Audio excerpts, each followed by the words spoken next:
And we even had a few labels getting at us and everything, you know what I'm saying, inquiring about us, talking about they was gonna fly in the shows and all of that stuff. I mean, it was serious, man. The cats that I was actually with, you know what I'm saying, I had heard one of the cats rapping one time in one of the songs talking about selling their soul for fast cars and riches for whatever reason. It came down to it that dudes actually started being used by demonic spirits, and these spirits started speaking through them, you know what I'm saying, devils started speaking through them. It was crazy, man. It was real though, you know what I'm saying, true story. It had nothing to do with no drugs or nothing like that. It was just straight crossroads, intersection of the natural realm, you know what I'm saying, and the spiritual realm, you know what I'm saying, butting heads, and I had to make my choice which way I was gonna go.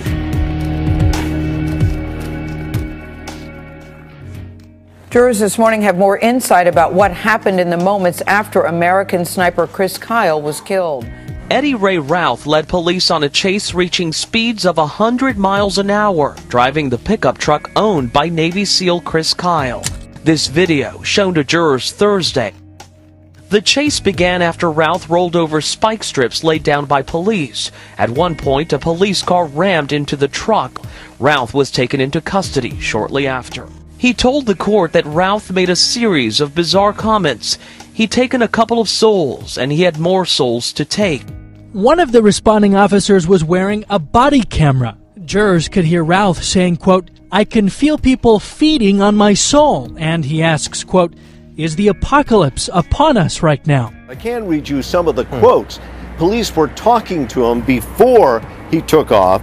And these are some of the things that Routh is quoted as saying. He says, "I don't know if I'm going insane. Is this about like hell is its work is walking on earth right now?" And then he goes on to say, "Is it voodoo that's upon us?" And finally he says, "Is the apocalypse on top of us right now?"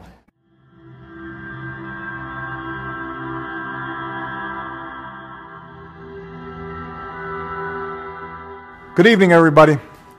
Tonight we celebrate artists whose music and message help shape our culture. And together we can change our culture for the better.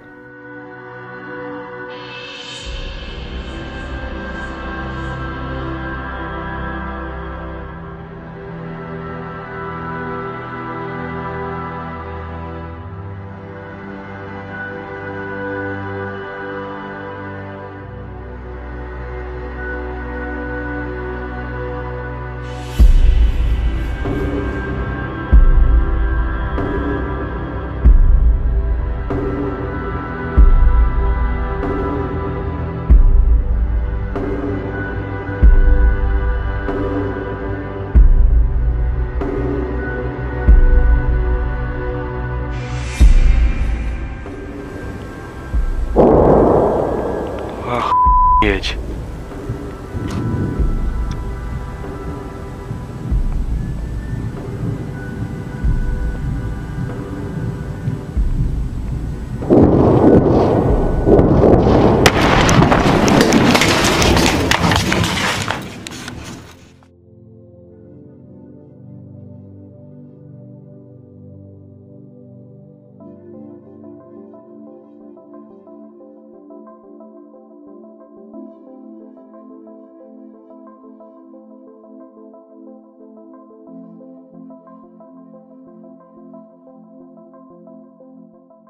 Now, as time progressed in the dream, I was given the ability to realize by being in homes that television sets not only broadcast and transmitted programming, but they now had the capacity to actually send signals about you in your living room.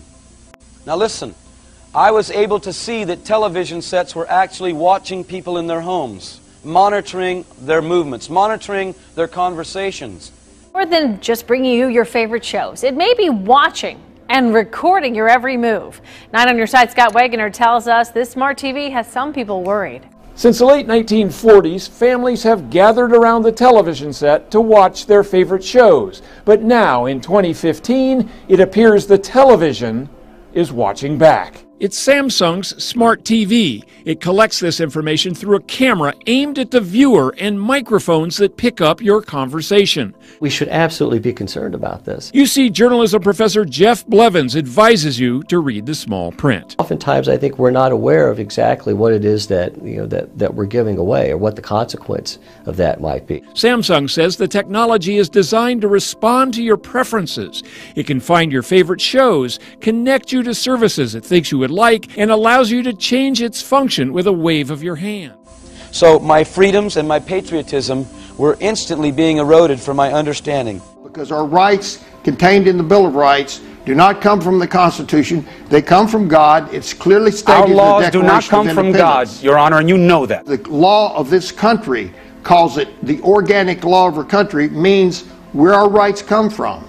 And if they come from there, men can't take them away. Our rights do not come from God. For journalists in this country, the realization that the government is spying on their communications is becoming more and more common. That's according to a new study from the Pew Research Center. It reports that nearly 7 in 10 journalists believe that the Obama administration has in fact spied on them. But where is the media pushback against all of this?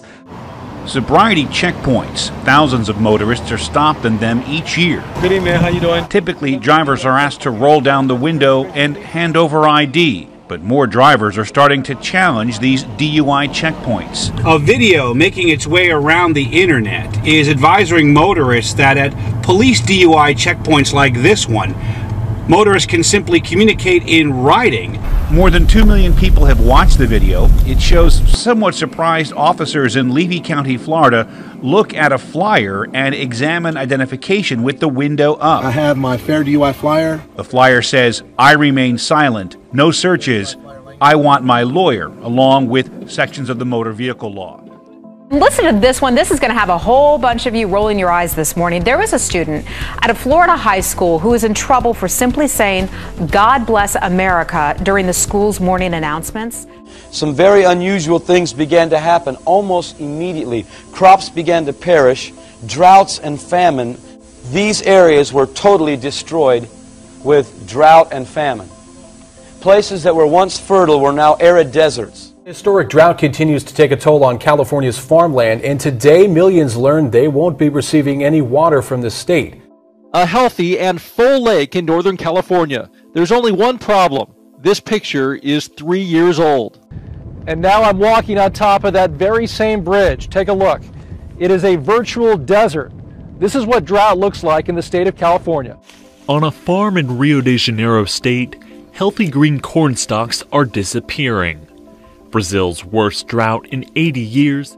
This is the first time it's been like this. We've had droughts in the region before, but nothing like this. This is the first drought we've had here, which has been really very difficult. At this moment, what began to happen was the normal weather patterns completely changed. The patterns for winter became summer, summer became winter, and you might have a day of snow and a day of heat. State water officials are painting a bleak outlook after measuring the snowpack in the Sierra Mountains. The worst part is one of San Diego's main water sources. You may have noticed I'm wearing short sleeves in the dead of winter. That's because it is hotter and drier than ever before. January should have been the wettest month, but the supply fell back to 1/4. Very unusual things began to happen with law. I began to see local municipalities, and no longer were police departments the enforcers of the law of municipalities, but military police driving very unusual looking vehicles that I now know to be called Humvees. Covering St. Lucie County, police in Fort Pierce now have a new tool to fight criminals. They unveiled a U.S. surplus battle wagon. It's a 6-wheel, 30-ton armored vehicle worth $700,000. But get this, the agency only paid $2,000 for it. Officer Keith Holmes says it's a great addition.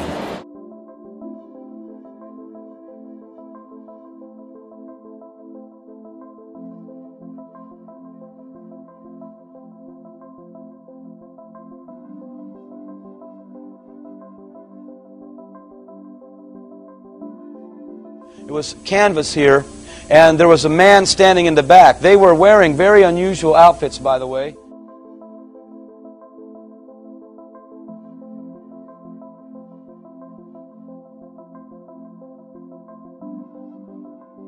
on the top of them, I began to see cameras, little white, oval-looking, hot dog kind of looking cameras. And in the dream, it was revealed to me that these cameras knew the whereabouts of everybody's vehicles. More high-tech crime-fighting tools for our police is the latest election promise from Labor. The move will make catching crooks through CCTV even easier. But could it also impact on our privacy? Tech companies are among the groups coming to Washington to help create the first voluntary guidelines. Facial recognition is already in some of our home appliances, like TVs. Hi, TV. In our mobile devices, pins and passwords are giving way to face prints. And the technology can single us out in real time as we go about our daily business, often without us ever knowing. I was on my way to conduct another business transaction, and I ran into an individual. He was very, very excited and began to talk to me about something he had just experienced. This man said to me, Ken, I introduced myself to him. He was very excited. He said, have you got your identification mark? And I said, I don't know what you mean. What's an identification mark? He says, they've just enacted a new identification mark.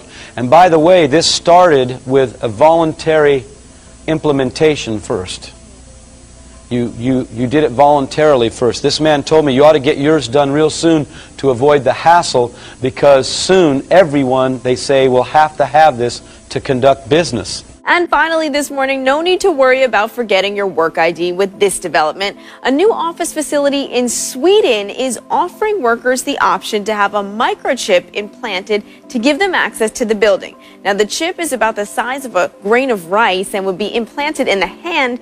Cecilia Osterholm starts her day with this new technology. She swapped her keys for a chip in her hand that uses a radio signal to open doors. You have a chip in your hand there? That's right. It's been inserted there. Right. So that's how do you open it? Forget wearable technology. Swedish office worker Lynn Kowalaska is having it implanted under her skin. A microchip about the size of a grain of rice is injected into her hand. It felt pretty scary, but at the same time it felt very modern, very 2015. I saw this man that was a very, very big man. I was sharing earlier in the tour that he was tall like a professional basketball player, but he was very big like a professional football player. He was an extremely large man, and he had a big hood, like a satin hood, over his head. My wife was in front of me, and they began to tell her she could renounce her faith and live. And now I realized what was happening, because this man was standing there with a huge sword. ISIS released a new video today showing the execution of 21 Coptic Christians kidnapped in Libya. The video shows the Egyptian prisoners being marched onto a beach by militants dressed in black. Then the prisoners are beheaded brutally. He was tall like a professional basketball player. This video really marks ISIS on the world stage, well beyond the videos that we've seen in the past out of Syria and Iraq.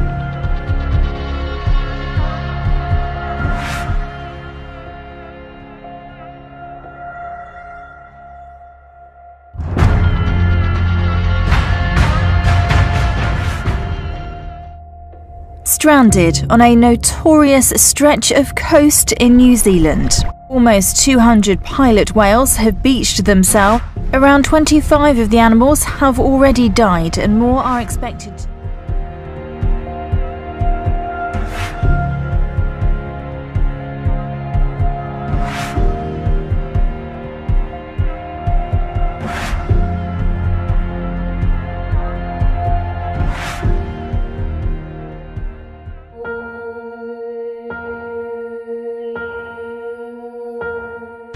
After a few moments, I turned back, and there was the Lord Jesus Christ standing behind me.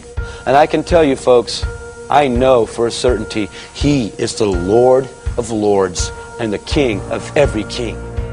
When I saw Him, there is not one knee, there is not one tongue that will not confess His Lordship, regardless of what side of the coin they are, when He reveals Himself to them. Every knee will bow. Trust me. Because this presence that He stood in was so powerful, so awesome, so anointed.